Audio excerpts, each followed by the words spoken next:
إن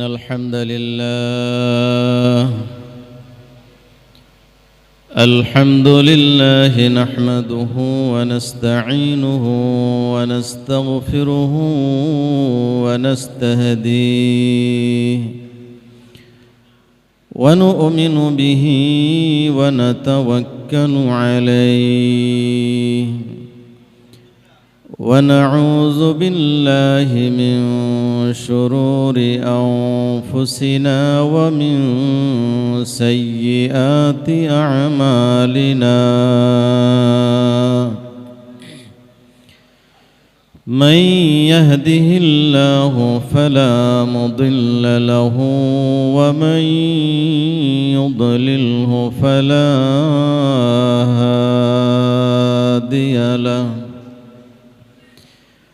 ونشهد أن لا إله إلا الله وأن محمدًا عبده ورسوله الذي أرسله بالحق بشيرًا ونذيرًا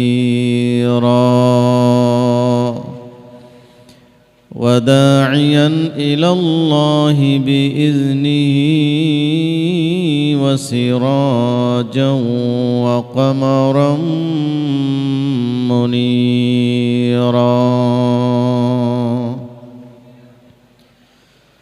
أما بعد فقد قال الله تعالى في كلامه المجيد وفرقانه العظيم أعوذ بالله من الشيطان الرجيم بسم الله الرحمن الرحيم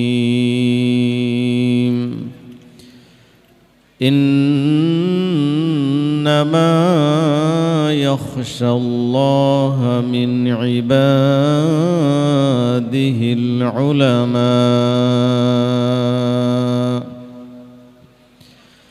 صدق الله مولانا العظيم وصدق رسوله النبي الكريم ونحن على ذلك من الشاهدين والشاكرين والحمد لله رب العالمين سبحانك لا علم لنا إلا ما علمتنا إنك أنت العليم الحكيم وقال تعالى في شان حبيبه مخبرا وآمرا إن الله وملائكته يصلون على النبي يا أيها الذين آمنوا صلوا عليه وسلموا تسليما اللهم صل على سيدنا ونبينا وشفيعنا وحبيبنا ومولانا محمد صلى الله عليه وعلى آله وأصحابه وبارك وسلم আমার ভাইরা পবিত্র জুমার দিন শুক্রবার রমজানুল মোবারক আমরা আলোচনার শুরুতে দুরূদ শরীফ পাঠ করতেছি।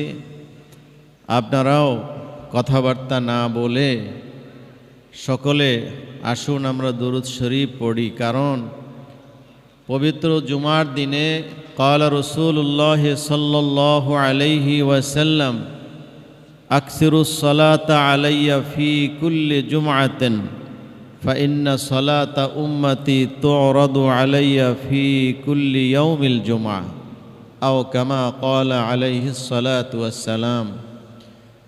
নবীজি হাদিস পাকের ভিতরে ইরশাদ করেন, হে আমার উম্মতেরা, তোমরা আমার প্রতি জুমাবারে বেশি বেশি দরুদ শরীফ পেশ করো, কারণ প্রতি জুমাবারে বিশেষভাবে আমার কাছে দরুদ শরীফ উম্মতের পৌঁছে দেওয়া হয়। সুতরাং যে কোনো সময় দরুদ শরীফ তেলাওয়াত করলে নবীজির দরবারে সেটা ফেরেশতারা পৌঁছে দেন। বিশেষভাবে পবিত্রতম দিন জুমার দিনে দরুদ শরীফ বিশেষভাবে ফেরেশতারা নবীজির দরবারে পৌঁছে থাকেন। সুতরাং আমরা প্রয়োজনীয় বিশ্রাম শেষে অনেকেই জাগ্রত হয়েছেন, কোনো কথাবার্তা না বলে আমরা সকলে আসুন দরুদ শরীফ তেলাওয়াত করে আমরা আলোচনা শুরু করি। সকলে দরুদ শরীফ পড়েন। আল্লাহুম্মা সাল্লি আলা সাইয়্যিদিনা ওয়া নাবিয়্যিনা ওয়া শাফি'না ওয়া হাবিবিনা ওয়া মাওলানা মুহাম্মদ সাল্লাল্লাহু আলাইহি ওয়া আলা আলিহি ওয়া আসহাবিহি ওয়া বারাকা ওয়া সাল্লাম। আল্লাহুম্মা সাল্লি আলা سيدنا ونبينا وشفيعنا وحبيبنا ومولانا محمد صلى الله عليه وعلى آله وأصحابه وبارك وسلم. بلغ العلا بكماله كشف الدجى بجماله حسنت جميع خصاله صلوا عليه وآله.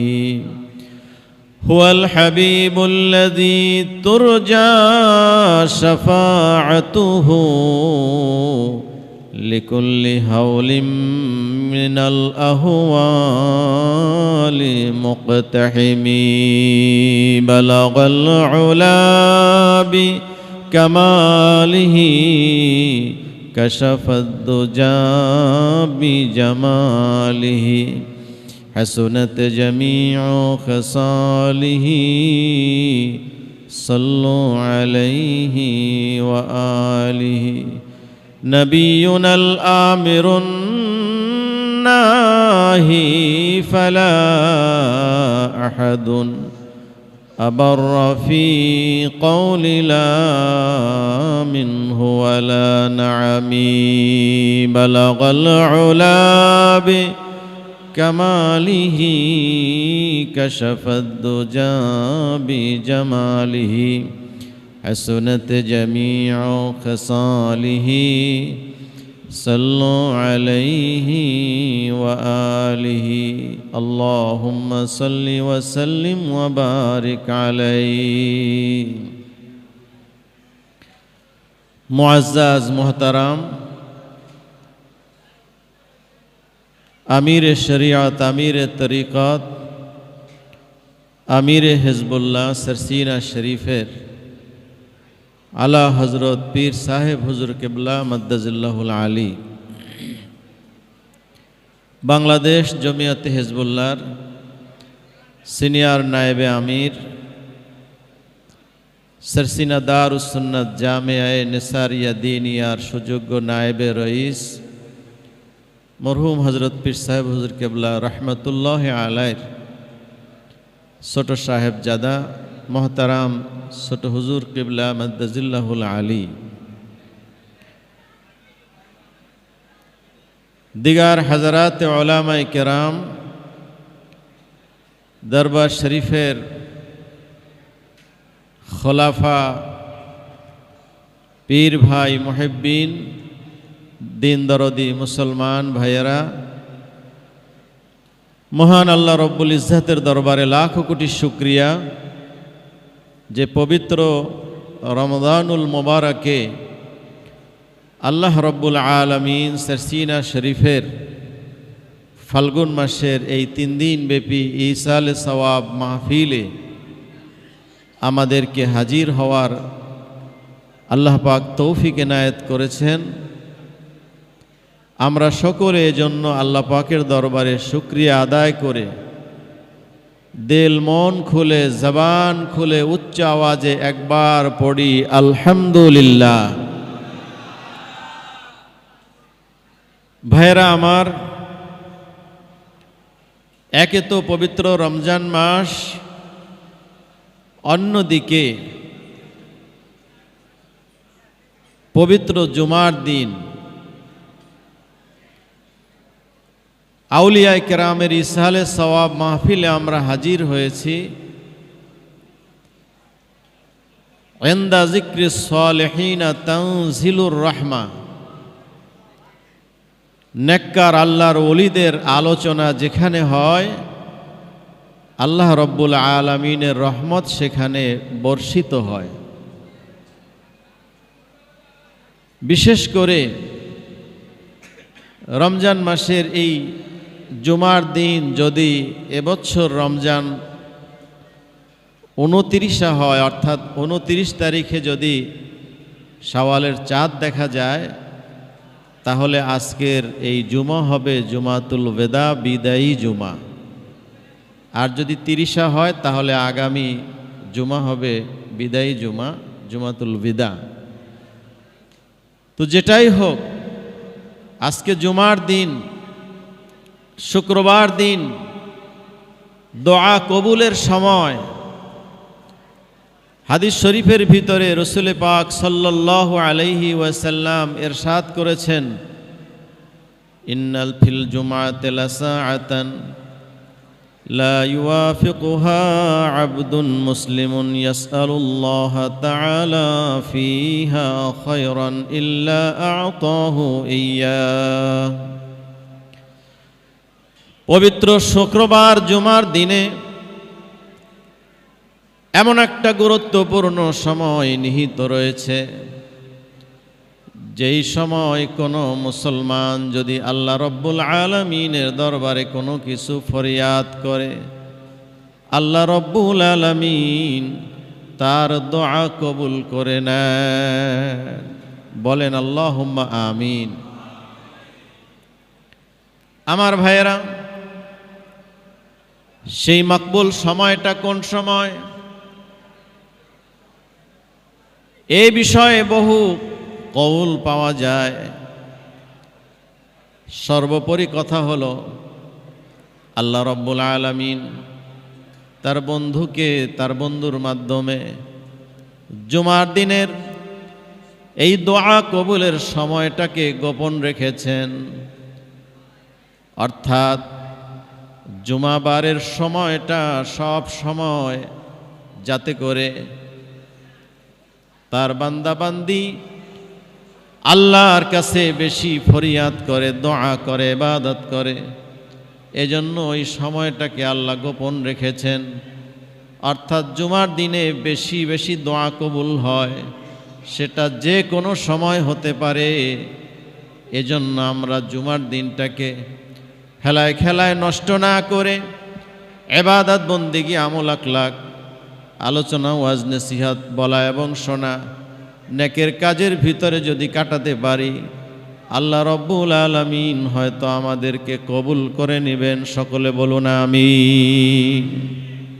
আমার ভাইরা, একে তো রমজানুল মুবারক, অন্যদিকে জুমার দিন।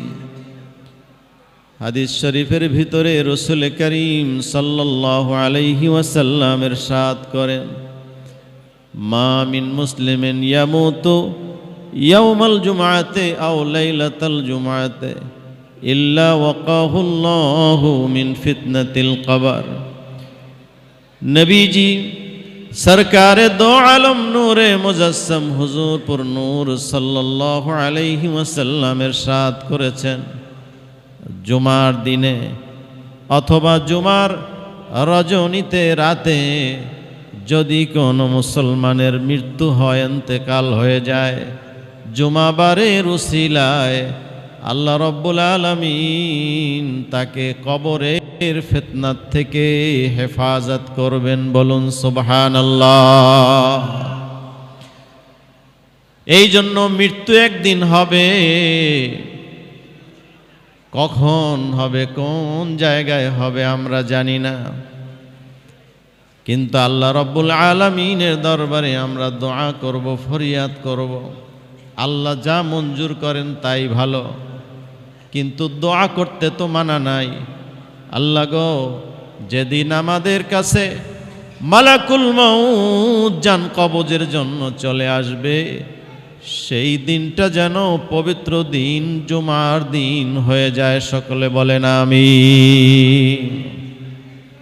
রব্বুল আলামিন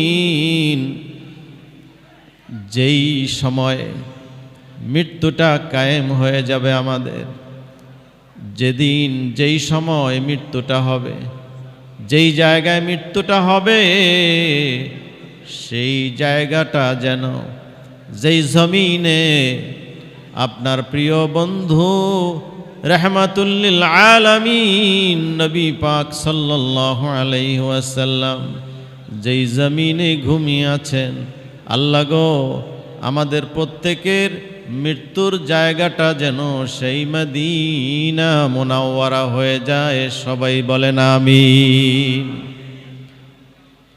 মৃত্যুর জায়গা কার কোন জায়গায় লেখা আছে কেউ জানে না। কি বলেন, জানে? ওয়ামা তাদরি নাফসুম বিআইয়ি আরদিন তামুত। নবীজি বলেন, কোন জমিনে কোন জায়গায় কার জন্য মরণ লেখা আছে কেউ জানে না, একমাত্র আল্লাহ রব্বুল আলামিন জানেন। জোরে বলুন সুবহানাল্লাহ। আর একটু জোরে বলেন না সুবহানাল্লাহ। গুরুত্বপূর্ণ সময়, গুরুত্বপূর্ণ জায়গা। মরহুম হযরত পীর সাহেব হুজুর কিবলা রাহমাতুল্লাহ আলাইহি বাহরে শরিয়ত মুজাদ্দিদে জামান বেশ কিছুদিন অসুস্থ ছিল। দেখতে দেখতে দেখতে দেখতে পবিত্র মুহররম চাঁদের আশুরার রজনীতে আল্লাহ তাকে কবুল করেছেন। খুশনসিব যে আল্লাহর বন্ধুদেরকে আল্লাহ একটা বিশেষ দিনে বিশেষ ভাবে কবুল করেন, এর নজির আমরা সব সময় দেখি। এই জন্য আমার ভাইরা, মদিনা মুনাওয়ারা যেই জমিনে নবীজি ঘুমিয়ে আছেন, জিন্দা নবী, হায়াতুন নবী, আল্লাহর কাছে দোয়া করতে হবে রব্বুল আলামিন আমাদের মৃত্যুর জায়গাটা যেন সেই মদিনা মুনাওয়ারা হয়ে যায়। সবাই জোরে বলেন আমিন। মদিনা শরীফে মৃত্যু যদি কারুর হয়, قال رسول الله صلى الله عليه وسلم من استطاع أن يموت بالمدينة فليمت بها فإني أشفع لمن يموت بها أو كما قال عليه الصلاة والسلام। पैगंबर रहमतुल लिल आलमीन रसूल मकबूल सल्लल्लाहु अलैहि वसल्लम इरशाद करेছেন, যদি কেউ সক্ষম হয় মদিনা মুনাওয়ারায় সে যেন ইন্তেকাল হয়ে যায়। মদিনা মুনাওয়ারায় যারা ইন্তেকাল হবে নবীজি বলেন আমি তাদের জন্য শাফাআতকারী হয়ে যাব। মদিনা মুনাওয়ারায় যদি কারোর সম্ভব হয় সে যেন সেই জায়গায় ইন্তেকাল হয়। মুহাদ্দিসিনে কেরাম বলেন মৃত্যুটা তো আর ইচ্ছায় হয় না, আমি চাইলেই যে মদিনা শরীফ মৃত্যুবরণ করতে পারবো এটা তো সোজা কথা না, এটা তো মানুষের এখতিয়ার নাই। তাহলে হাদিসের ব্যাখ্যাটা হলো কি? মুহাদ্দিসিনে কেরাম বলেন মদিনা শরীফে মৃত্যু হওয়ার জন্য আল্লাহ রব্বুল আলামিনের দরবারে দোয়া করতে হবে, ফরিয়াদ করতে হবে কবুল করার মালিককে। আল্লাহর কাছে বলতে হবে যে আল্লাহ আমার মৃত্যুটা তো একটা জায়গায় হবে, সেই জায়গাটা যেন তোমার বন্ধু নবীর ওই মদিনা মুনাওয়ারা হয়ে যায়। আমার ভাইরা, কত মানুষ দেখা যায় যে মদিনা মুনাওয়ারা যায় জিয়ারাতের জন্য, আল্লাহ সেখানেই তাদের কবুল করেন, ওই জায়গায় তাদের ইন্তেকাল হয়, ওই মদিনা শরীফের মসজিদে নববীতেই তাদের জানাজা হয় এবং সেই মসজিদে নববীর ঠিক পূর্ব পাশে জান্নাতুল বাকির ভিতরে দাফন হয়। এমনও সৌভাগ্যবান মানুষ আছে না নাই বলেন? এটা নসিবের মুআমালা। সুতরাং আল্লাহর কাছে চাইতে তো মানা নাই, আল্লাহ দেখবেন দিল, মন, আবেগ দেখবেন। মুহাদ্দিসিন ইকরাম বলেন আল্লাহ রাব্বুল আলামিনের কাছে মদিনা মুনাওয়ারা ইন্তেকাল হওয়ার জন্য দোয়া করতে হবে, আল্লাহর কাছে চাইতে হবে।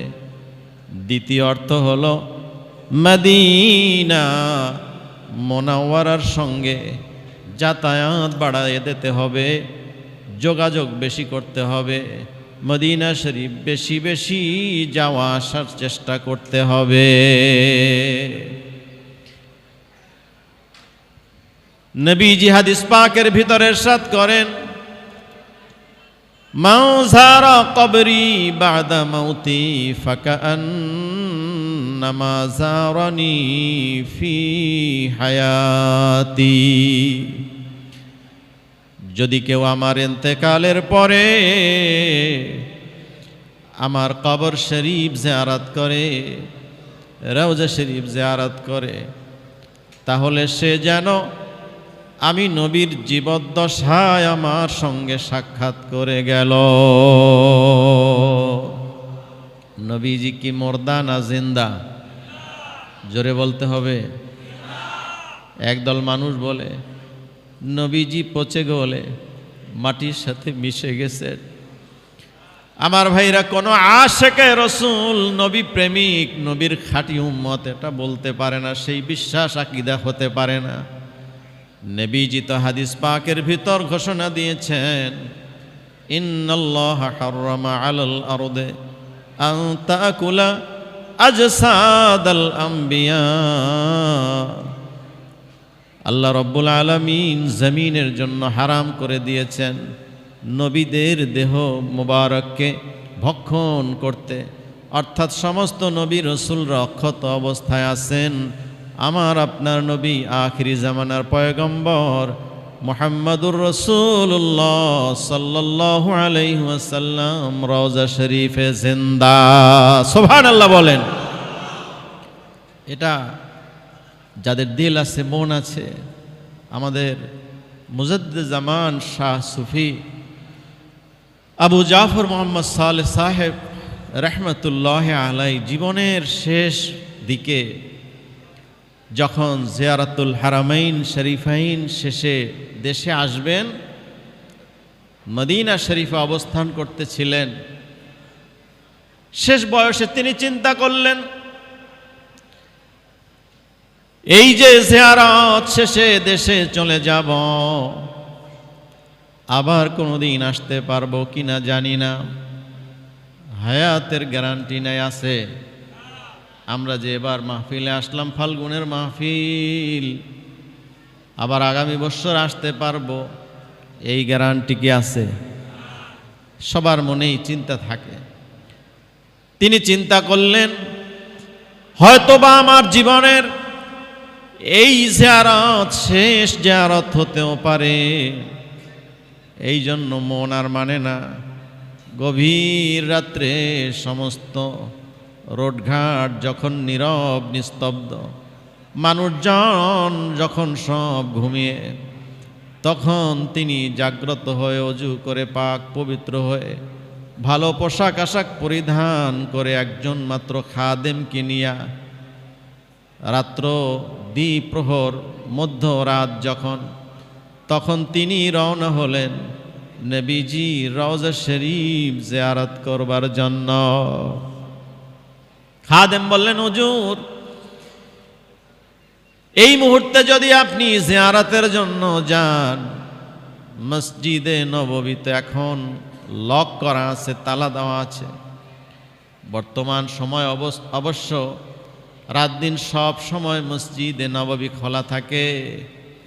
ওই সময়ে 1990 সালের আগের কথা, যখন রাত্রবেলায় একটা নির্ধারিত সময়ের পরে বন্ধ থাকতো, আবার তাহাজ্জুদের নামাজের সময় খুলে দেওয়া হতো।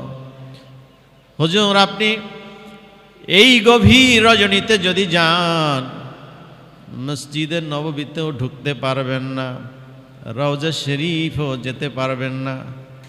হুজুর বললেন, আমার তো মন মানে না, আমার মন চায় নিরিবিলি একাকী নবীজি রওজা শরীফ আমি জিয়ারত করতে যাব। শেষ পর্যন্ত তিনি রওনা হয়ে গেলেন। যেমন থাকার কথা তেমনি সমস্ত দরজাগুলো লক করে দেওয়া আছে। মরহুম মুজাদ্দেদ জামান শাহ সুফি আবু জাফর মোহাম্মদ সালেহ সাহেব রহমতুল্লাহ আলাই, তিনি রওজা শরীফের পূর্ব পাশে একটা গেট আছে, যারা হজে গিয়েছেন দেখেছেন, বাবে জিব্রাইল, যেই গেট দিয়ে, যেই দরওয়াজা দিয়ে সাধারণত সচরাচর হযরত জিব্রাইল আলাইহিস সালাতু ওয়াস সালাম নবীজির কাছে গমনাগমন করতেন। নবীজির পা মোবারকের দিকে পূর্ব দিকে বাবে জিব্রাইল, এই গেটটা পার হলেই নবীজির রওজা শরীফ সামনে পাওয়া যায়। মরহুম হযরত মুজাদ্দেদ জামান আমার হুজুর কেবলা রহমতুল্লাহ আলাই ঘুরে ঘুরে ওই বাবে জিব্রাইলে নবীজির কদম মোবারকের পাশে যেই গেট, ওই গেটের সম্মুখে গিয়ে দণ্ডায়মান হয়ে থাকলেন। তার মনের ইচ্ছা ছিল, ভিতরে যদি আমি আজকে যেতে পারতাম, সমস্ত মসজিদ খালি, কোনো মানুষ নাই, রওজা শরীফে কোনো ভিড়াভিড়ি নাই, একা একা যদি নবীজিকে একটু সালাম নিবেদন করতে পারতাম, এই মনের আশা নিয়া তিনি অঝোর নয়নে কাঁদতেছেন।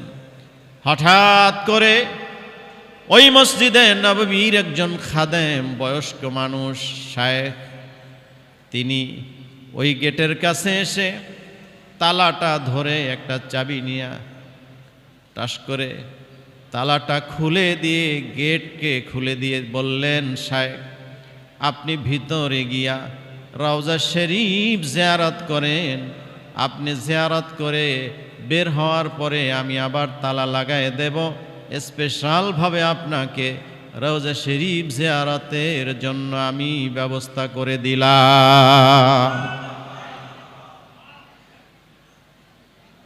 মরহুম আমার দাদা হুজুর কেবলা রহমাতুল্লাহ আলাই দীর্ঘ সময় রওজা শরীফ জিয়ারত করলেন। নবীজির কাছে কি আবদার করেছেন, কি বলেছেন, নবীজিকে কেমনে সালাম দিয়েছেন হুজুর জানেন। একা একা নিরিবিলি দীর্ঘ সময় রওজা শরীফ জিয়ারত করে যখন তিনি বের হলেন, এখনো পর্যন্ত তালা চাবি নিয়ে ওই মসজিদে নববীর শায়েখ খাদেম ইন্তজার অপেক্ষা করতেছেন। হুজুর যখন বের হলেন তালা লাগায় বললেন, শায়েখ আপনি স্পেশালভাবে আজকে রাত্রে এখানে জিয়ারত করলেন, বললেন যে আপনি আমাকে কেমনে চিনলেন? কারোর কাছে তো আমি বলি নাই, কোনো আবেদন নিবেদনও করি নাই, আপনি কেনই বা আমাকে খুলে দিলেন, কিভাবেই বা আমি এখানে আসি জানতে পারলেন? তখন ওই মসজিদে নববীর ওই খাদেম বললেন, আপনি আল্লাহর নবীর একজন বিশেষ মেহমান। আমি যখন এই মসজিদের দায়িত্বে আছি, আমি রাতে ঘুমন্ত অবস্থায় এই রওজা শরীফে যিনি ঘুমিয়ে আছেন রাহমাতুল লিল আলামিন শফিউল মুজনিবিন, আমি তাকে খাবে দেখলাম।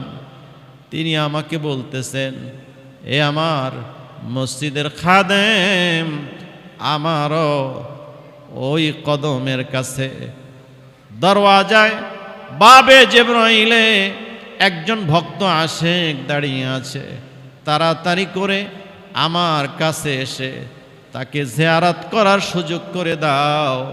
সঙ্গে সঙ্গে আমার ঘুম ভেঙে গেল।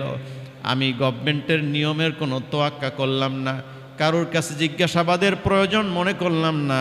আমি চিন্তা করলাম যেই রওজা শরীফের আমি খাদেম, ওই রওজা শরীফের যিনি ঘুমিয়ে আছেন, তিনি যখন আমাকে গেট খোলার জন্য বলেছেন, কোনো পারমিশনের দরকার নাই, সঙ্গে সঙ্গে এসে দেখি আপনাকেই নবীজি বলেছেন, সঙ্গে সঙ্গে আপনার জন্য আমি এই জিয়ারতের সুবর্ণ ব্যবস্থাটা করে দিয়েছি। আমার ভাইরা, যার যেভাবে মহাব্বত, যার যেভাবে ভালোবাসা, সে সেইভাবেই পায়, যেই রকম চায় সেই রকমই পায়। সুতরাং নবীজির প্রতি মহাব্বত, ভালোবাসা, আদব যত বেশি থাকবে, নেয়ামত আমরা তত বেশি লাভ করতে পারব। ইমাম মালিক রহমাতুল্লাহ আলাইহি মদিনা মুনাওয়ারায় তিনি বসবাস করতেন। তার জীবনীর ভিতর আসছে, ইমাম মালিক রহমাতুল্লাহ আলাইহি লা ইয়ারকাবু ফিল মদিনাতি মা দুফিহি ওয়া কিবারে সিন্নিহি ওয়া ইয়াকুলু লা আরকাবু ফি মদিনাতিন ফিহা জুসসাতু রাসূলিল্লাহি সাল্লাল্লাহু আলাইহি ওয়াসাল্লাম। জোরে বলেন আল্লাহু আকবার। আশিকে রাসূল ইমাম মালিক রহমাতুল্লাহ আলাইহি তিনি মদিনা মুনাওয়ারায় বসবাস করতেন, চলাফেরা করতেন। কখনো মদিনা মুনাওয়ারায় তিনি বাহনে চড়তেন না, বাহনে উঠতেন না। জিজ্ঞেস করা হলো, আপনি অনেক বয়স হয়ে গেছে, বৃদ্ধ হয়ে গেছেন, জয়ীফ হয়ে গেছেন, মাজুর হয়ে গেছে, এই মদিনা মুনাওয়ারায় চলতে গেলে উটের বাহন আছে, আরো বাহন আছে, কোনো সময় আপনি মদিনা মুনাওয়ারার এই জমিনে বাহনে চড়েন না কেন? তখন ইমাম মালিক রহমাতুল্লাহ আলাইহি বলেন, আদবের কারণে। যেই জমিনে বিশ্বনবী রহমাতুল লিল আলামিন ঘুমিয়ে আছেন, ওই জমিনের উপর আমি কোনো বাহনের উপরে চড়ে চলাচল করব, এটা আমার জন্য সমীচীন নয়। বলেন না সুবহানাল্লাহ। আদবের ব্যাপার। মুজাদ্দিদে জামান বানিয়ে সরসিনা শাহ সুফি নেসারউদ্দিন রহমতুল্লাহ আলার জীবনীর ভিতরে আসছে, চারিত্রিকার সাজার ভিতরেও লেখা আছে, তিনি যখন ফুরফুরা শরীফে যেতেন, রেল স্টেশনে যখন তিনি নামতেন, ফুরফুরা শরীফ সেখান থেকে সুদূর পথ ছিল, 3 মাইলের পথ, 3 মাইল।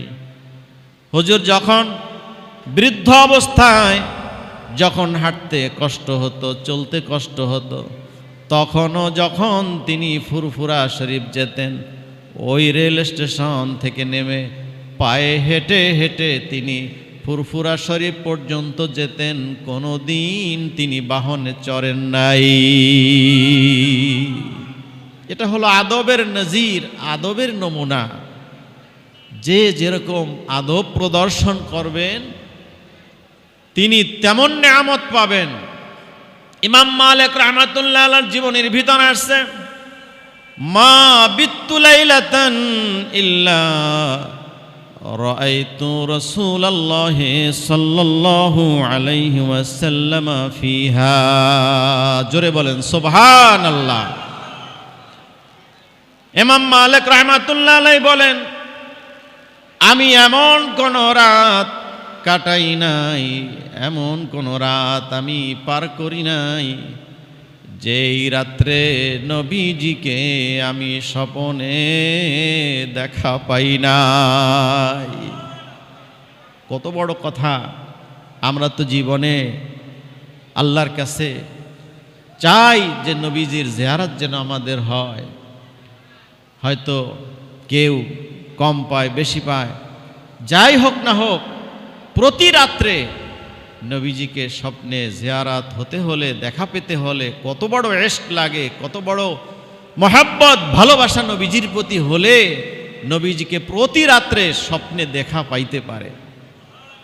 ইমাম মালিক রাহমাতুল্লাহ আলাইহি তিনি নিজে বলতেছেন যে আমার প্রত্যেক রাত্রেই নবীজির সাথে কমপক্ষে একবার করে দেখা হইতো। সুবহানাল্লাহ বলেন।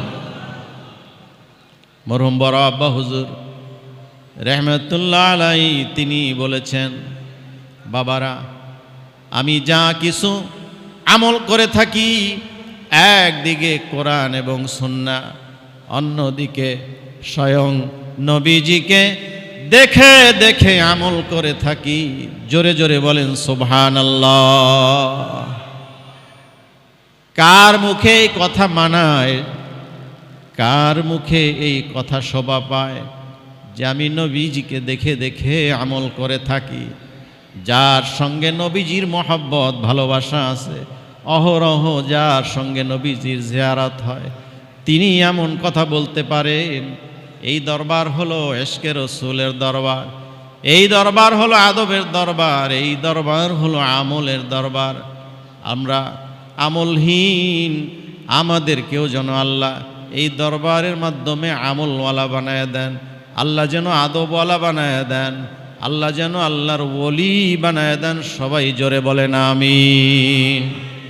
আমরা আমল আখলাক কিছু করতে পারি নাই, আল্লাহর ওলিদের সাথে আমাদের নিসবত, সম্পর্ক রেখেছি, এটাই আমাদের নাজাতের জন্য ওসিলা। আমরা আল্লাহর ওলিদের সাথে যেন আমরা হাসর নসিব হয়, নবীজির শাফাত জিয়ারত যেন আমরা পেতে পারি, আল্লাহ যেন আমাদেরকে কবুল করেন, এই আশাই থাকবে আল্লাহর কাছে, এই ফরিয়াদি থাকবে রব্বুল আলামিনের দরবারে। আমার ভাইয়েরা, এই দরবার হলো ইশকে রাসূলের দরবার, এই দরবার হলো আমলের দরবার, ইলমের দরবার।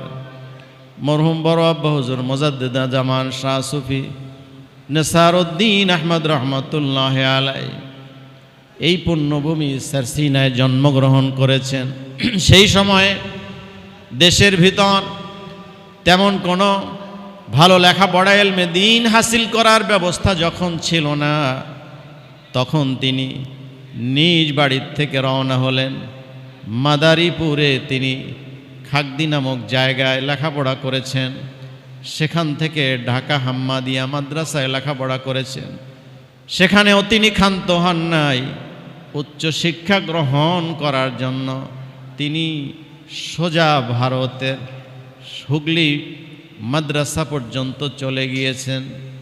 মুজাদ্দিদ জামান শাহ সুফি আবু জাফর মোহাম্মদ সালেহ সাহেব রহমতুল্লাহ আলাইহি এই দেশের লেখাপড়া শেষ করে তিনি শেষ পর্যন্ত ভারতবর্ষে, ভারতের দেওবন্দে তিনি লেখাপড়া করার জন্য চলে গেছেন। এমনিভাবে মরহুম বাহরে শরিয়ত মরহুম হজরত পীর সাহেব হুজুর কেবল রহমতুল্লাহ আলাইহির সময় লেখাপড়ার উন্নতি হলো, সারসিনা কামিল মাদ্রাসা হলো, এখানে তিনি লেখাপড়া করেছেন। শেষ পর্যন্ত জীবনে তিনি দেখলেন এলমে দ্বীনের করুণ অবস্থায় বাংলার জমিনে তিনি এলেমকে এই বাংলার জমিনে কায়েম দায়েম রাখার জন্য, আলেম পয়দার জন্য দেখলেন যে মাদ্রাসার অবস্থা আস্তে আস্তে খারাপের দিকে। তখন তিনি তাজদীদি আন্দোলন শুরু করলেন, সারা বাংলার জমিনে দিনিয়া মাদ্রাসা কায়েম শুরু করলেন। হাজারো হাজার মাদ্রাসা করে তিনি দুনিয়ার থেকে বিদায় হয়ে গিয়েছেন। আল্লাহ রব্বুল আলামিন এই মাদ্রাসা কায়েমের উসিলায় আমাদের বিশ্বাস হলো হুজুর কেবলা রাহমাতুল্লাহ আলাইকে আল্লাহ জান্নাতের উচ্চ মাকাম দান করেছেন। সকলে বলেন আল্লাহুম্মা আমিন। হাদিস পাকের ভিতর নবীজি ঘোষণা করেছেন, ইজা মাতাল ইনসানু ইনকাতা আনহু আমালুহু ইল্লা মিন সালাসা ইল্লা মিন সাদাকাতিন জারিয়াতিন আও ইলমিন ইউনতাফাউ বিহি আও ওয়ালাদিন সালিহিন ইয়াদউ লাহু। মানুষ ইন্তেকাল হয়ে যায়, আমল বন্ধ তিনটা বাতে। একটা হলো সাদকায়ে জারিয়া, আর একটা হলো এলেমের খেদমত করে যাওয়া, আর একটা হলো নেক সন্তান রেখে যাওয়া। মরহুম হযরত বাহরে শরিয়ত পীর সাহেব হুজুর কেবলা রাহমাতুল্লাহ আলাইহি হাজারো হাজারো মাদ্রাসা কায়েম করেছেন। ওই মাদ্রাসা কায়েমের জন্য, মাদ্রাসা দেখভালের জন্য বোর্ড কায়েম করে গেছেন, সব কিছু ঘুষিয়ে গেছেন। তার ইন্তেকালের পরেও বর্তমান হুজুর কেবলার মাধ্যমে হাজার হাজার মাদ্রাসা হচ্ছে।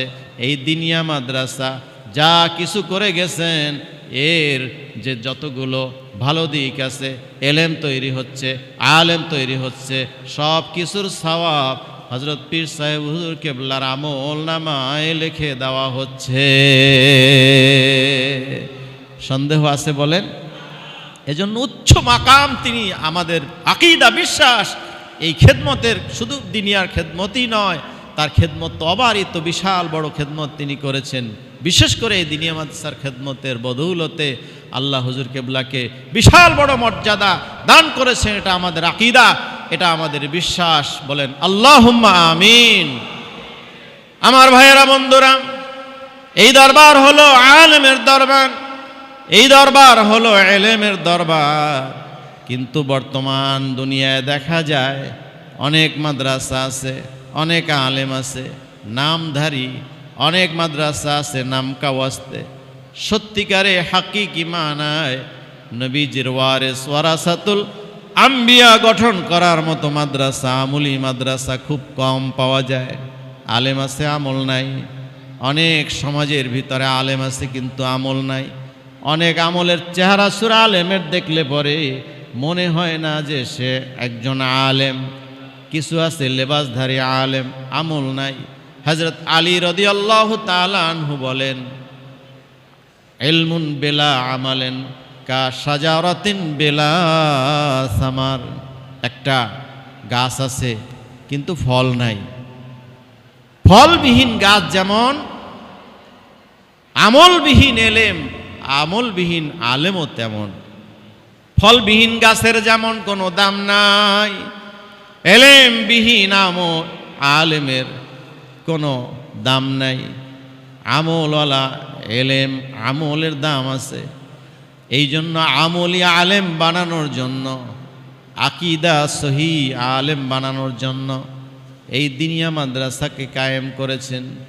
বিশেষ করে অনেক মাদ্রাসায় দেখা যায় এলেম শিক্ষার জন্য যায়, কিন্তু সেখানে গিয়া ঈমান আমল নষ্ট হয়। এরকমও মাদ্রাসা আছে না নাই বলেন? নাম মাদ্রাসা, কিন্তু গেলে পরে ঈমান আমল রক্ষা করা কঠিন হয়ে যায়। বিশেষ করে পর্দার বিধান যেখানে ফরজ করা হয়েছে, যদি কোনো ব্যক্তি এলেম শিখতে গিয়ে ফরজ লঙ্ঘন করে, ওই এলেম শিক্ষা করা জায়েজ নাই। কারণ এই যে মাদ্রাসা এলমে দ্বীন শিখতেছে, এটা ফরজে কিফায়া, এটা ফরজে আইন না।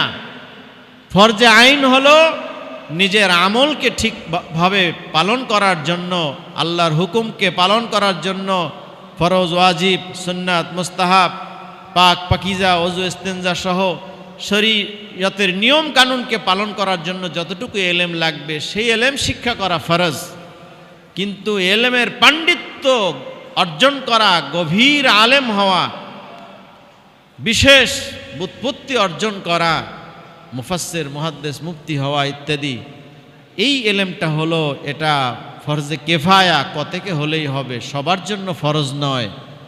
এজন্য কোনো ফরজকে লঙ্ঘন করে ফরজে কেফায়া পালন করার কোনো যুক্তি কোনো দিন হয় না। অতএব আমার ভাইয়েরা, এলেম শিখতে হবে আল্লাহর হুকুমের ভিতর থেকে। বর্তমান সময়ে অনেক মাদ্রাসার এমন পরিবেশ আছে যেখানে গেলে আমল রক্ষা করা যায় না, যেখানে গেলে চক্ষু হেফাজত করা যায় না। জেনাল আইনে আন নজরু, নবীজি বলেন চোখের জেনা হলো খারাপ জিনিস দেখা। দেখা যায় যে এমনও কিছু শিক্ষা ব্যবস্থা আছে যেখানে গেলে চক্ষু হেফাজত করা যায় না। আছে না নাই? বলেন না, আছে না নাই? গেলে পরে একই ক্লাসে যদি ছাত্রছাত্রী থাকে, যদি পর্দার ব্যবস্থা না থাকে, তাইলে কি চক্ষু হেফাজত করা যাবে? আবার দেখা যায় শিক্ষক শিক্ষিকা, নারী পুরুষ, এখানেও পর্দার লঙ্ঘন হচ্ছে। আপনি এই চক্ষু যদি হেফাজত করতে না পারেন, আপনার সন্তানকে যদি তার চক্ষুকে হেফাজতের ব্যবস্থা না করতে পারেন, কোনো দিন রুহানিয়াত আসবে না, কোনো দিন তার আমল ঠিক হবে না, তার সব কিছুর ভিতরেই বিভিন্ন রকমের সমস্যার সৃষ্টি হয়ে যাবে। এজন্য এই সুন্দর একটি পরিবেশ তৈরির জন্যই মূলত দ্বীনি আর আন্দোলন হয়েছে, যাতে করে আমাদের সন্তানরা তাদের ঈমান আমল হেফাজত করতে পারে, চক্ষু হেফাজত করতে পারে এবং দ্বীনি এলেমকে পরিপূর্ণভাবে শিক্ষা লাভ করতে পারে, পূর্ণ সিলেবাস যেন তারা অধ্যয়ন করতে পারে। এজন্যই দ্বীনিয়া মাদ্রাসার এই সূচনা হয়েছে। ইমাম শাফি রহমতুল্লাহ আলাইহির জীবনীর ভিতরে আসছে, তিনি যখন ছাত্র অবস্থায় লেখাপড়া করেন, অত্যন্ত মেধাবী ছিলেন, তুখর ছাত্র ছিলেন। ওস্তাদ যা শিক্ষা দিতেন, যা পড়া দিতেন, সব তিনি মুখস্থ করে ফেলতেন। এ টু জেড, শুরু থেকে শেষ পর্যন্ত হেফজ হয়ে যেত, মুখস্থ হয়ে যেত। কিছুদিন যাবৎ তার মুখস্থ হয় না, যা কিছু পড়েন ভুলে যান, যা কিছু পড়েন ভুলে যান। তিনি চিন্তা করলেন, আমি তো মেধাবী ছিলাম, আমি ভুলে যাচ্ছি কেন? আমার কোনো অসুবিধা হয়ে গেল কিনা, কোনো রোগ ব্যাধি হলো কিনা? তিনি তার সম্মানিত ওস্তাদের কাছে গেলেন, ওস্তাদজি, আমি যা পড়া দিতেন সব মুখস্থ করে রাখতাম, এখন কেমন যেন পড়াগুলো আমি মুখস্থ রাখতে পারি না, ভুলে যাই। শাকাউতু ইলা ওয়াকিআন আনসু এহেফজি ফাওসানি ইলা তারকিল মাআসি ফাইন্নাল ইলমা নূরুম মিন ইলাহি ওয়া নূরুল্লাহি লা ইউতা লিআসি। তিনি তার ওস্তাদের কাছে জিজ্ঞেস করলেন, শিকায়ত করলেন, ওস্তাদজি,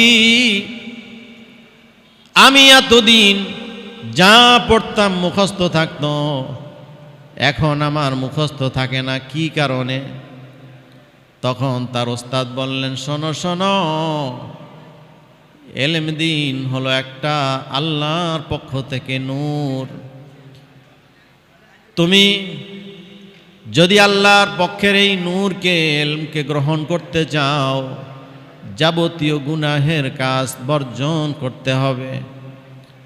কারণ কোন গুনাহকার, খতাকার, গুনাহের ভিতরে লিপ্ত যারা, তাদেরকে এই এলেমের নূর দেওয়া হয় না। সার্টিফিকেট পাওয়া এক জিনিস, এলেমের নূর পাওয়া আরেক জিনিস। তার জীবনীর ভিতর আসছে, ওস্তাদ জিজ্ঞেস করলেন, হে আমার ছাত্র শাফিঈ, তোমার কি মনে পড়ে তুমি কোন তোমার জানা সত্ত্বে গুনাহের কাজ করেছ? বলে যে, ওস্তাদ, আমি তো সেরকম কোনো খারাপ পরিবেশে যাই না, কিন্তু সেদিন একটা বেগানা মহিলার দিকে, শুধু মহিলার দিকে নয়, তার পায়ের দিকে মাত্র একটু নজর পড়েছিল। এটাও আমার পর্দার লঙ্ঘন হয়েছে। একটা মহিলার পায়ের দিকে আমি একটু নজর করেছিলাম, নজর পড়ে গিয়েছিল। আমার মনের ভিতরে একটু ওয়াসওয়াসা এসেছিল, এই গুনাহের কাজটা আমি করেছি মনে পড়ে। তখন ওস্তাদ বললেন, হ্যাঁ হ্যাঁ আমি বুঝতে পেরেছি, ওই যে চোখের একটু খেয়ানত হয়ে গেছে, এই কারণে তোমার মুখস্থ শক্তি লোপ পেয়ে গেছে। এই যে চোখের হেফাজতটা করতে পারো নাই, চক্ষু হেফাজত করা এটা আমানত দায়িত্ব। কোরআন পাকের ভিতরে এসছে, ইয়ালামু খায়িনাতাল আয়ুনি ওয়া মা তুখফিস সুদূর। চোখের খেয়ানত তো আল্লাহ জানেন, তুমি চোখ দিয়ে কি দেখতেছো না দেখতেছো, অন্তরের ভিতরে কি আছে তাও জানেন। সুতরাং এখানে তোমার চক্ষুটা হেফাজত হয় নাই, হয়তোবা এ কারণেই তোমার মুখস্থ থাকতেছে না। তুমি তওবা করে ঠিক হয়ে যাও, ইনশাল্লাহ তোমার আগের মতো মুখস্থ শক্তি থাকবে। ঠিক ওস্তাদের কথা মতো তিনি তওবা করলেন এবং পরে আগের মতোই তার কুওয়াতে হাফেজা মুখস্থ শক্তি ফিরে আসলো। বলেন সুবহানাল্লাহ। এখন আপনার সন্তানকে আলেম বানাবেন, মুহাদ্দিস বানাবেন, মুফাসসির বানাবেন।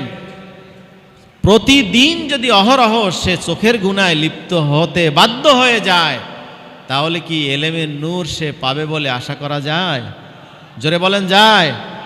আপনার সন্তানকে লেখাপড়া করে এই রকম পরিবেশে গিয়ে যদি শিক্ষকতার দায়িত্ব গ্রহণ করতে হয়, তাইলেও তো তার প্রতিনিয়ত চোখের খেয়ানত হবে, চোখের জেনা হয়ে যাবে। চোখের জেনা হলে ওর একটা তাসির অন্তরের ভিতরে হয়, ইবাদতের স্বাদ মজা সে কোনো দিন পায় না। এই জন্য মরহুম হযরত পীর সাহেব হুজুর কেবলা রহমাতুল্লাহ আলাইকে দেখতাম, যারা নাকি গুনার কাজে লিপ্ত আছে, যারা চোখের হেফাজত করতে পারে না, ওনাদেরকে তিনি তালিমের দায়িত্ব দিতেন না। তিনি বলতেন, তালিমের দায়িত্ব যদি ওই লোকদেরকে দেওয়া হয় যারা তার তালিম গ্রহণ করবে, তারা মাহরুম হয়ে যাবে।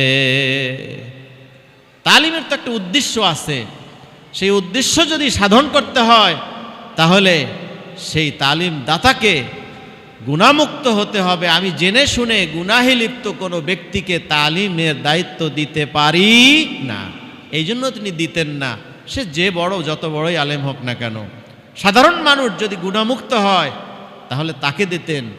গুনার সাথে জড়িত সে বড় আলেম হলেও তালিমের দায়িত্বটা কমপক্ষে তাকে দিতেন না, কারণ এটা হলো বিশাল একটা আমানত, জিম্মাদারি। এর দ্বারা উপকার পাওয়া না পাওয়া, ফায়দা পাওয়া না পাওয়ার বিষয় নিহিত আছে। মালফুজাতে নেসারিয়ার ভিতরে একটা ঘটনা উল্লেখ আছে। এক বুজুর্গ আল্লাহর ওলি, তিনি এরকম রাস্তা দিয়ে চলতেছেন, হঠাৎ করে তার সামনে একটা বেগানা পর স্ত্রী, পর নারী চলে আসলো এবং তার দিকে, তার চেহারার দিকে একটু নজর করার কারণে ওই বুজুর্গের মনের ভিতরে একটু ওয়াসওয়াসা আসতেই পারে। তখন তিনি যখন চিন্তা করলেন, আমার এই চক্ষুটা আল্লাহর পক্ষ থেকে আমানত, সামান্য সময়ের জন্য যখন আমি চক্ষুটার খেয়ানত করে ফেলেছি, আল্লাহর এই নিয়ামতের আমি না শুকরিয়া করেছি, এই চক্ষু তো আমার দরকার নাই, এই চক্ষু তো আমার প্রয়োজন নাই। আল্লাহর কাছে তিনি সেজদায় পড়ে কান্নাকাটি করতেছেন, আল্লাহ আমি অপরাধ করেছি, ক্ষমা করেছি, চক্ষু আমি হেফাজত করতে পারি নাই। রব্বুল আলামিন, যেই চক্ষু আমি হেফাজত করতে পারলাম না, চোখের খেয়ানত করে ফেললাম, ওই চক্ষু আমার দরকার নাই, আমার চক্ষু দুইটা নিয়ে নেন। আল্লাহ আমাকে অন্ধ বানায়া দেন, যেন দুনিয়ার কোনো কিছু আমি আর জীবনে দেখতে না পাই। এই নিয়ামত যখন আমি হেফাজতই করতে পারলাম না, এই নিয়ামতের দরকার নাই, এই নিয়ামত ভোগ করার অধিকার আমার নাই, এই নিয়ামত আল্লাহ নিয়ে নেন। মালফুজাত নাসারিয়ার ভিতর আসছে, যখন তিনি দোয়া করলেন, আল্লাহ এই চক্ষু আমার দরকার নাই, যেই চক্ষু আমানতের খেয়ানত করছে, সঙ্গে সঙ্গে ওই আল্লাহর ওলির চক্ষু দুইটা চিরদিনের জন্য নষ্ট হয়ে গেল, চোখের জ্যোতি শেষ হয়ে গেল। ওই আল্লাহর ওলি জীবনে চিরদিনের জন্য অন্ধ হয়ে গেলে। অন্ধত্বটা চেয়েছেন আল্লাহর কাছে, যে অন্ধ হইলে আর কি হবে না, চোখের জেনা হবে না, ইচ্ছা থাকলেও হবে না, অনিচ্ছায় তো নাই, কোনোভাবে না। তাহলে চক্ষু হেফাজতের জন্য তাদের কত বড় শক্ত ভূমিকা। আর আজকে আমরা বিভিন্নভাবে চোখের খেয়ানত করতে বাধ্য হচ্ছি, কিংবা চোখের খেয়ানত করে ফেলতেছি। যদি কোনো এই ধরনের খারাপ পরিবেশে শিক্ষকতা করায় কিংবা সেখানে পড়াশোনা করে, সেখানে যেভাবে চোখের খেয়ানত হয়, তেমনিভাবে আজকের বর্তমান সমাজে এই যে প্রযুক্তির উন্নতির কারণে মোবাইল ফোনের আবিষ্কার, এই মোবাইল ফোনের দ্বারাও মানুষের চক্ষু হেফাজত হচ্ছে না, চোখের খেয়ানত অহরহ হয়ে যাচ্ছে। কি বলেন, ঠিক কিনা বলেন? অনেকেই আছে যারা এই মোবাইল ফোনের ভিতরে খারাপ জিনিস দেখে থাকেন। অবশ্যই এই ফোন প্রযুক্তির উন্নতির কারণে যোগাযোগ ব্যবস্থার জন্য, বিভিন্ন তথ্য আদান প্রদানের জন্য বিশাল বড় সহায়ক, কিন্তু এর ভিতরে খারাপ যে জিনিসগুলো আছে তার থেকে আমাদেরকে পরহেজ করতে হবে, তার থেকে আমাদেরকে নিজেদেরকে মুক্ত করতে হবে, তাহলে এই জিনিসটা আমাদের জন্য কল্যাণ বয়ে আনবে। কিন্তু আমরা দেখা যায় আমাদের সন্তানদেরকে এই বড় বড় মোবাইল সেট, অ্যান্ড্রয়েড সেট যেগুলোকে বলা হয়, ভিডিও দেখা যায়, সব কিছু দেখা যায় দুনিয়ার, এগুলো আমরা কোমলমতি সন্তানদেরকে দিয়ে দিচ্ছি। যে কারণে আমাদের সারসিনা মাদ্রাসায় ছাত্রদের জন্য অ্যান্ড্রয়েড সেট ব্যবহার করা সম্পূর্ণ নিষিদ্ধ। যদি পাওয়া যায় সঙ্গে সঙ্গে বহিষ্কার করা হয়। যোগাযোগের জন্য বাটন ফোন, শুধু কথা যোগাযোগ, লেনদেন ইত্যাদির জন্য ব্যবস্থা দেওয়া আছে, কিন্তু এই সেটটা তাদের জন্য নিরাপদ নয়। আমার ভাইয়েরা, বন্ধুরা, শুধু ছাত্রদের জন্য নয়, বয়স্কদের জন্য এটা নিরাপদ নয়। এটাকে যদি নিয়ন্ত্রণ করে ব্যবহার করা না যায়, বিপদে পড়তে সময় লাগে না, গুনার কাজে লিপ্ত হতে সময় লাগে না।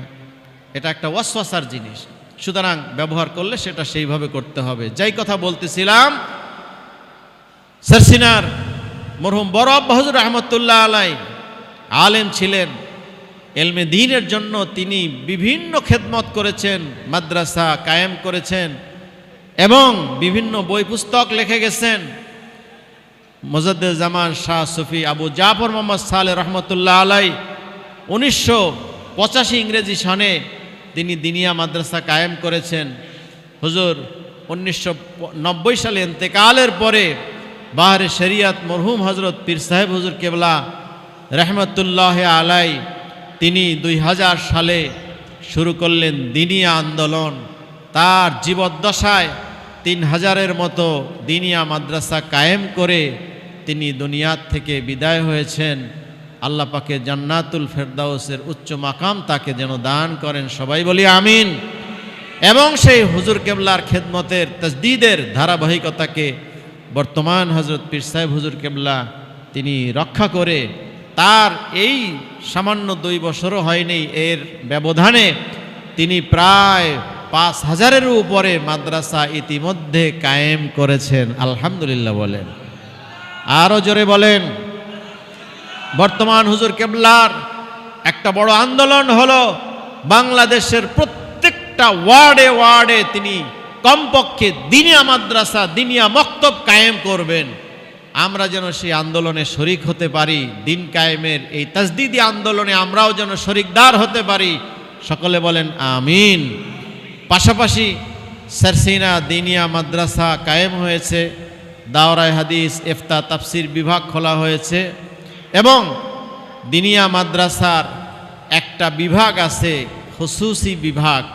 বাহরে শরিয়ত মরহুম হজরত পীর সাহেব হুজুর কেবলা রহমতুল্লাহ আলাই শুধুমাত্র যারা হেফজ সম্পন্ন করেছেন তাদের জন্য এই খুসুসি জামাত হেফজের ছাত্রদের জন্য, হাফেজি ছাত্রদের জন্য, হাফেজ ছাত্রদের জন্য কায়েম করেছেন।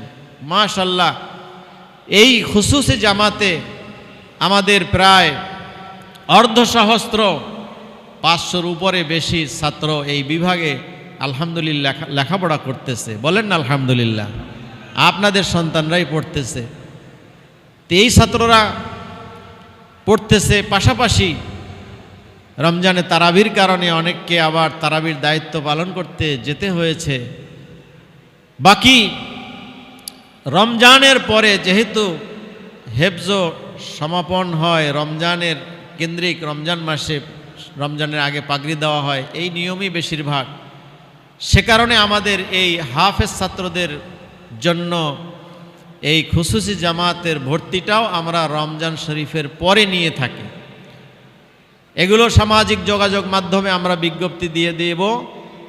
তবে যেহেতু আমি এই মাদ্রাসার একজন নগণ্য খাদেম, সেই হিসাবে আপনাদের খেদমতে আরজ করব যে রমজানের পরে আপনাদের সন্তানরা যারা আপনার এই হেফজ শেষ করেছে খুসুসি জামাতে আপনারা তাদেরকে ভর্তি করতে পারবেন। মাদ্রাসা ঈদের পরে যখন খুলবে, এপ্রিল মাসের 4 তারিখে শনিবার, সেখান থেকে আপনাদের এই ছাত্রদের, হাফেজ ছাত্রদের ভর্তি চলবে। আপনাদের নিজেদের ছেলে নাতি বা আত্মীয় স্বজন এলাকার যদি থাকে আপনারা জানায় দিবেন এই তথ্যটা। এবং মাশাআল্লাহ আলহামদুলিল্লাহ খুসুসি জামাতের ছাত্রদের এই 4 বছরের কোর্স আছে।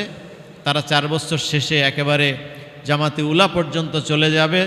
এরপরে 6 বছরে তারা দাওরায়ে হাদিস শেষ করতে পারবে। একটা বিশেষ কোর্সের মাধ্যমে তাদের পড়াশোনা হয়। আপনারা এই খবরটা অনেকেই জানেন, তারপরেও আরেকটু জানায় দেওয়া হলো যে রমজানের পরে এই ভর্তি কার্যক্রম চলবে, তারা ভর্তি হবে। এবং এই দিনিয়া মাদ্রাসায় পড়াশোনার পাশাপাশি তারা যদি অন্য কোনো পড়াশোনা তথা আলিয়া মাদ্রাসার পড়াশোনা বা পরীক্ষা দিতে চায়, সে ব্যবস্থাও এই দিনিয়া মাদ্রাসার মাধ্যমেই আমরা করে থাকি, সে ব্যবস্থাও আছে। সুতরাং আপনাদের সন্তানরা যারা হেফজ শেষ করেছে শুধু তাদের জন্য বলছি, অন্যদের জন্য এখন আর ব্যবস্থা নাই, যেহেতু মার্চ মাস চলতেছে। শুধু হাফেজ ছাত্রদের ভর্তির ব্যবস্থাটা খুসুসি জামাতে রমজানের পরে 4 এপ্রিল শুরু হবে। আপনারা সেই তথ্যটাও সকলকে জানিয়ে দিবেন। পাশাপাশি আমি আমার আলোচনার শেষ প্রান্তে চলে এসেছি, পরবর্তী বক্তাও চলে এসেছেন, তিনি আলোচনা করবেন।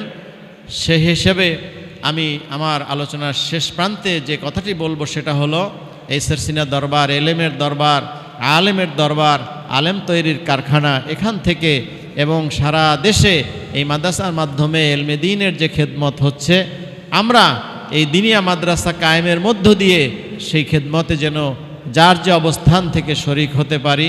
আল্লাহ যেন দিনিয়া আন্দোলনকে পূর্ণতা দান করেন এবং এই আন্দোলনের প্রত্যেককে আমাদের সদস্য হওয়ার আল্লাহ তৌফিক দান করেন।